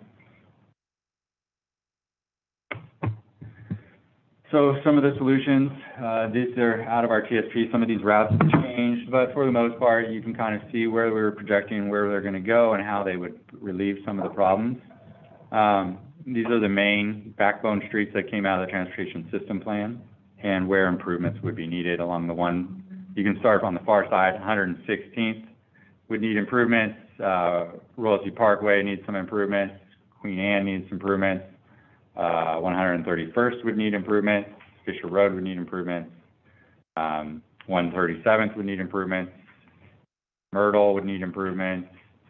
154th would need improvements. 147th. 150th, the dotted blue line that's right around 152nd is being rerouted closer to 154th, which is the mid block there. And then you would have one in between 154th and Elsner, and then the roads that are on the other side, River Terrace Boulevard, the Kingston Terrace Boulevard extension or Fisher extension, going through those areas. You also have the main arterials here, which are going to be heavy lifts, Roy Rogers, Beef Bend, and then what do we do with 99W? Right, so all those were kind of pulled out into our aspirational list. Here is just kind of where we're at right now. Through the master plan and the alternatives analysis, we broke out the backbone streets, and going into our transportation system plan and trying to reconcile those two. They don't necessarily follow the same patterns, but they need to. So DKS right now is reconciling the two and making sure that they all work on a GIS platform. we did some, back of the napkin drawings on the backbone street after, last public meeting, and some other things to try to address some of the problems that were foreseen, and try to also clean it up a little bit, and then sent this over to DKS, and they're gonna run it through their GIS system and see if it still works. So you can kind of see how that kind of eliminates some of those intersections, provides hopefully a little bit better spacing between those roads. And then instead of it being a route or collector route across the triple ravine, we're saying maybe that's a pedestrian trail that goes over toward Capulet. And then the red line there that you see in between Capulet and where Avenue B would be is in line with where Myrtle kind of takes a 90-degree turn. That road would take the condemnation of, I think, 2 to 3 houses. The northern route as well would likely create condemnation of some houses along that pathway as well. But you're also talking about a realignment of Collier and 137, correct? Yes, and that would require the condemnation of 1, possibly 2 homes at East Bend. Or at least 2. Right? At least 2. That's my guess, possibly 2. Is that the only way around that crazy intersection, or potential crazy intersection? We've come up with some ideas that we might be able to do a tri-oval, and then route it in the West Side Trail segment and try to link them in a weird kind of tri-oval mechanism. But our mobility targets say that it would function better if 137th was aligned with Collier, and then there was a pedestrian cross at Peachvale, with like a rapid, light crossing there. You say the intersection data that was published in, the draft TSU or, was more than just Kingston Terrace? It included River Terrace 2.0, and because I clarified that with Steve Faust. Yeah. He told me it was Kingston Terrace. He I think Ann Sylvester misunderstood, and so he asked Ann, and Ann said they just looked at Kingston Terrace. So that was my point earlier, that, when Steve asked Ann, where the data was focused, Ann said, I focused it only on the data I had for Kingston Terrace, which is the data she got from DKS. And DKS is the whole region, West Side region numbers for Washington County, and that's where they got their data for our transportation system plan. So their modeling and synchro data is for the whole thing. So it included River Terrace 2.0. Yeah, all the urban reserves. These are the streets that we've added to the regional transportation system. We added 14 this year. These are all the collector and neighborhood routes that we have identified on those backbone streets and through the transportation system plan. It also includes the West Side Trail segment. It includes Riverfront Trail. It includes on-ramps, off-ramps at ODOT 99W for bike and ped. It includes also a bridge crossing, the Tualatin River, along the West Side Trail segment over to Heritage Pines. There's a lot of big number projects on it, a lot of big numbers when you look at this. And these are regionally significant, so they would be projects that would qualify for RTP, MSTIP, TDT, as well as our local transportation system development charges. And where's King City in that order of getting funds from RTP? Right now, most of our projects, one, we don't have any funds in the bank to support them right now. So in the RTP, they're not constrained. In our transportation system plan, with the adoption of our system development charges, they will be financially constrained. So at least these projects will be. But right now, we don't have any money in the bank for these transportation facilities. So the way the RTP says is that these would not be constrained, right? They're unconstrained, or meaning that they don't have any money for them at this point. When they're unconstrained, Yeah, they don't have any money. exactly. So when does King City expect to get money from the county and from So, people? to give you an idea, we have PCD, who's working with Metropolitan Land Group. That's the designs that I have brought in today, and they're here if you guys want to take a look at what kind of density we're talking about. They're expecting to go, by the end of this year, be annexed and in King City and moving forward. So that would provide a lot of the system, a larger chunk, since most of our development is focused on that area, a larger chunk of our funding for the greater transportation network. So you're looking at probably these projects would then have approximately $30 to $60 million worth of funding at that point in time. Just from SDC charges. Figure 1,600 units at, 25,000 per unit. So for us, and then another 10,000 for TDT. Okay, because back in 2018, the projection was, I think, $34,000 for SDC charges per unit.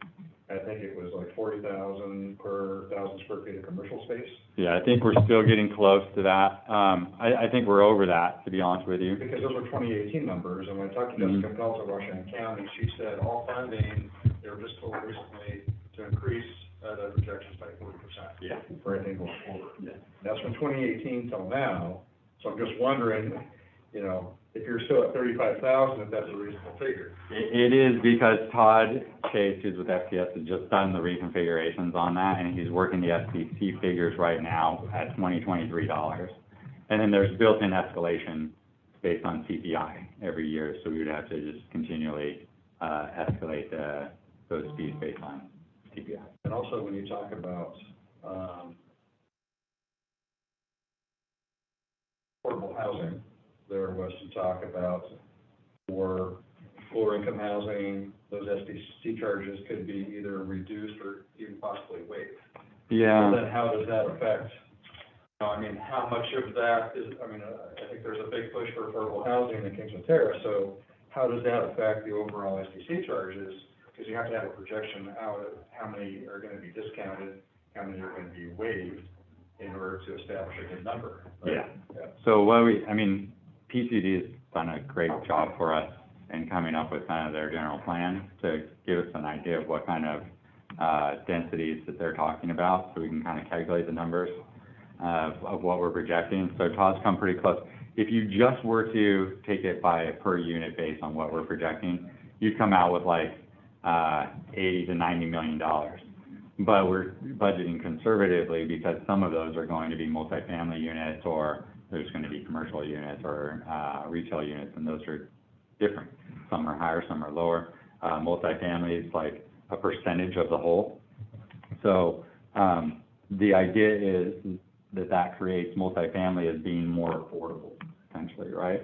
And a lot of that is discussed in the finance strategy that was one of the appendix for the master plan that FTS had produced. So if you guys get a chance to read the appendices for the finance piece that was done by FTS, he talks about the finance strategies. He mentions fees. He mentions the way that we can do a transportation system development charge, parks system development charge, fees for parks and rec, fees for stormwater, vehicle registration fees, gas tax, urban renewal. Tolling? That's a hot line. How many tolls you got? How many east-west routes are there? Yeah. Toll them. Yeah. Took me a little So time. that's out there, but that is some funding mechanisms, some means to generate some revenues for us.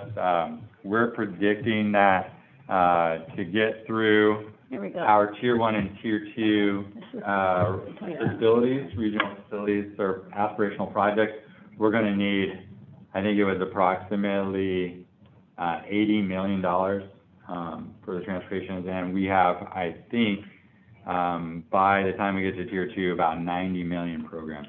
So we should be okay, but there will be some struggles up front, because we won't have the money up front, and we'll have to rely on developers to kind of. For these ravine crossings, are you planning on bridges, or are you planning on culvert development?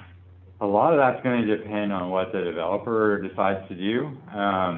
Typically, the city's not going to be the one doing it. I imagine that the topography that we see out there will change drastically, and I imagine that some of these might even be completely underground by the end of the day.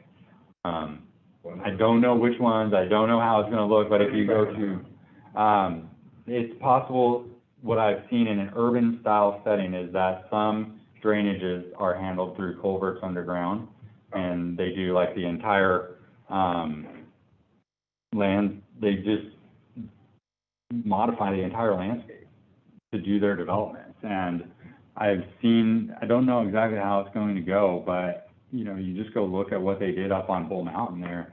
They brought in a mountain and mountains and mountains of dirt, and they redid the entire landscape. And some of those drainages go in culverts and come out and as outfalls later on. So I don't know what it's gonna look at the end. I'm trying to imagine an urban density or an urban setting, and it's hard to imagine given what we know is out there. But that doesn't mean it's unsurmountable. And so I don't wanna speculate on what's going to happen, but, So basically, it's a developer's cost. it is, it's a developer cost, but there's also, you know, permitting and stuff that they are gonna have to jump through. There's JPA permits, Army Corps permits, NIMS, DSL, all those things that they're gonna have to assess and evaluate. We've identified them as being, you know, whatever class habitat that is in the metro, analysis and in the clean water service analysis, and we've identified those as resource zones, but, if they take the proper mitigated steps, or they use wetland credits or something to that effect to do their impacts or hydromodification pieces, it's like the old saying, nothing's impossible. 2 more minutes. You had mentioned the possibility of a school. Yeah, That, because, I had heard through TTSD that they had no plans for a school. they don't, Are yeah. you in contact with them? Is there going to be a school? I mean, because you kind of have to plan for that, right? We tried, we reached out to them, we said, hey, you know, we're looking at this, we're trying to plan it, do you have any ideas, do you have any plans? You know, one of the people reached out to us and said, well, we might need a middle school, and you should probably think about putting a middle school out there, and then, like, we had, you know, talked to the folks that were the largest landholders down there, and we said, hey, you guys might want to think about programming a middle school somewhere. And, then, like, the school district called us back, oh, no, we don't have any plans, don't include us, and so we backed off of that now, so. Because middle school take a lot of space. I don't know, I would guess so. Yeah, 20 acres. 15 to 20. So, I mean, that would completely affect your, Oh, yeah. It'd be a big per impact. acre, right? It'd be a big impact. And affect your. And I think because of land costs, you see a lot more public park school combinations where they kind of help each other out and use some of the property, you know, different times of the day and week. We also talked about primary school, and I mean, this development's gonna generate enough kids to fill a primary school based on the sizes they use, so we're actually a little surprised that they weren't interested in something. But they haven't divided up now where the kids are gonna go to Art Rocket. Art Rucken's already gonna be at, it's already gonna be at capacity by the time River Terrace is here. Well, all of the schools now are already at capacity. Right. I thought that there were plans for an elementary school off of 151st down in that. That's Art Rucken, yeah. Yeah, Yeah, it's almost finished.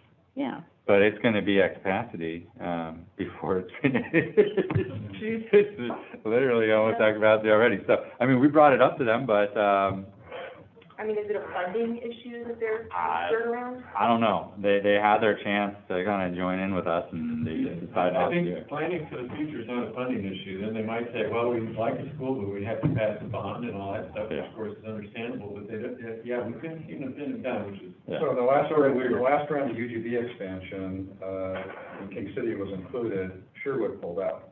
Yes. And the reason why they pulled out was because the school district said, we can't do this, we don't have the capacity for schools. So now, I think they've caught up, and now they're looking at it again. So Yeah, they're down. Yeah. it's interesting, you know, we find ourselves in this situation where we're always behind the 8 ball, right? Yeah. When it comes to transportation infrastructure, schools, you know, all these different things. And it's just kind of, you know, we've got 11,000 new homes coming into our area with River Terrace 1.0, 2.0, King City. 11,000 houses in a very small area, and big impact. A lot's coming, yeah, a lot's coming our way. A lot of the school district too, some are pretty proactive, like, so they're kind of. I know. So you know, we have a corner out there. Well, I'll just try to bounce through these fast as I can. Some of the things that the transportation system plan will dive into is, what do streets look like? You know, what safety features are included, islands, sidewalks, separated, buffered bike paths, multimodal transportation facilities. We look at the LiDAR, mechanisms for, filtering stormwater. We've looked at, narrowing the street profile in certain areas to reduce impact when we know that we're gonna be going through sensitive areas. We also have the town center area where we're looking at how we make a functional town center. You know, our developers, they want to do pull-in parking in the downtown area. Well, that affects our nice preferred buffered bike lanes, you know? So that might be something that we have to negotiate with them to try to protect or try to preserve. We've talked about having island refuges for bikes. We've talked about multimodal pathways, ways of connecting east-west, north-south, and providing mechanisms other than transportation. And that's part of our climate-friendly initiative goals and part of our push for encouraging other modes of traffic other than vehicular. Traffic circles, homing devices, all mechanisms and ways that we can promote safety. We can design the facilities and other mechanisms. The problem with all these is that they cost money, right? So with these facilities, the cost for these specific facilities goes up, and that's why we see a larger increase in our transportation system development charges from what we were originally projecting and other things, because we're also trying to slow some of these traffic modes down as they're going through the city or in the city. Here we have the trail network. Part of what we're also trying to do is make sure that we design trails that are friendly and attractive to families and folks that are walking and bicycling. We have a number of mechanisms that are programmed into the transportation system plan. Some of the costs, you know, we were going over some of the cost projections earlier and what those look like. These numbers have changed a little bit. As I mentioned earlier, that traffic SDC now is up at like 25,000, not 23,000.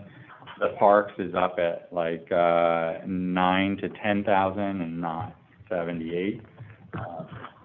But as it goes through, you'll see it projecting forward on how we fund these things. This is some of the tier 1 projects that we were talking about with the numbers that we're projecting revenue-wise and how those come in. As you can see, the total dollars that we're looking at is somewhere close to about $130 to $140 million worth of projects over a 15-year program area, and then out we have another from 15 to 20 and beyond. We have another 20 or so million programmed into that.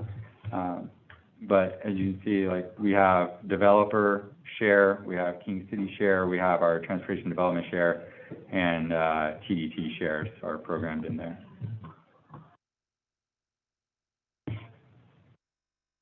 All in all, we have about $184 million programmed into funding that we're going to need. So far, we're projecting that we have about 134.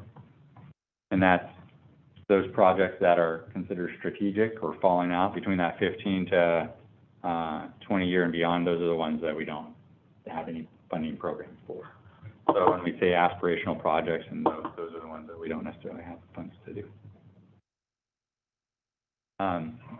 One of the things that we've talked about and we're trying to implement is ulterior modes of transportation, electric bikes, electric scooters, traffic modes, nodules, transit systems. What the future holds may completely differ from what we envision today. Like, there may be a bunch of these little automated transit buses cruising around and going here and there and programmed in. We may have electric bikes and scooter nodes and modules here and there. One of the key features that we want to do with the West Side Trail segment is have a bike and scooter charging station with kayak lockers so people can store a kayak and grab a kayak and go out on the river and and, maybe they ride their electric bike, plug it in, and jump on their kayak to the next mode, you know?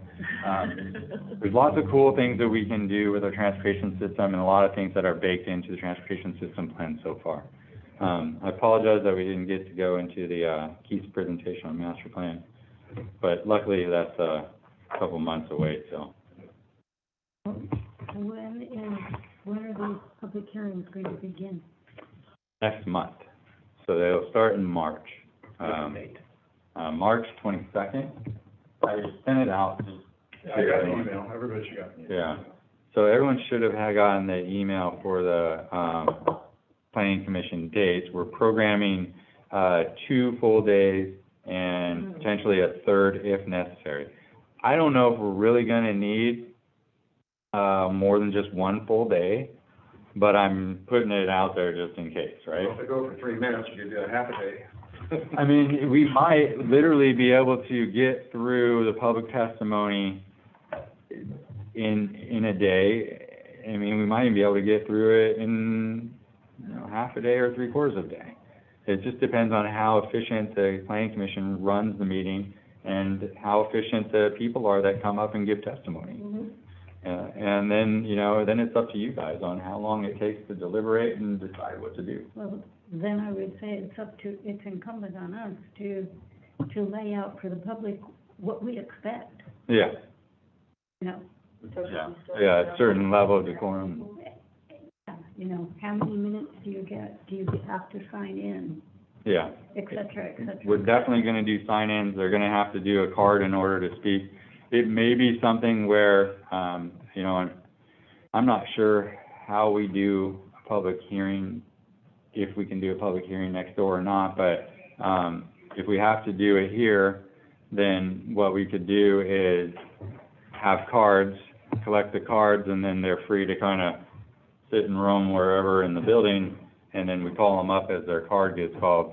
The problem is that we had a meeting here where we had like 94 people in here at the same time, and it was bad. You'd be sweating. So it is not said yet. Yeah, so I mean, that's something, I mean, we definitely would be able to do hybrid if we're here.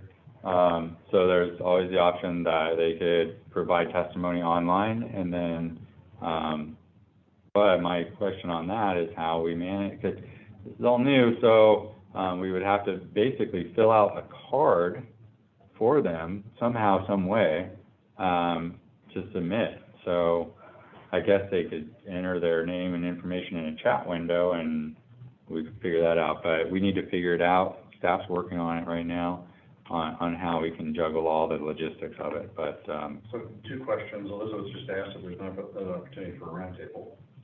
no, I don't And then think so. secondly,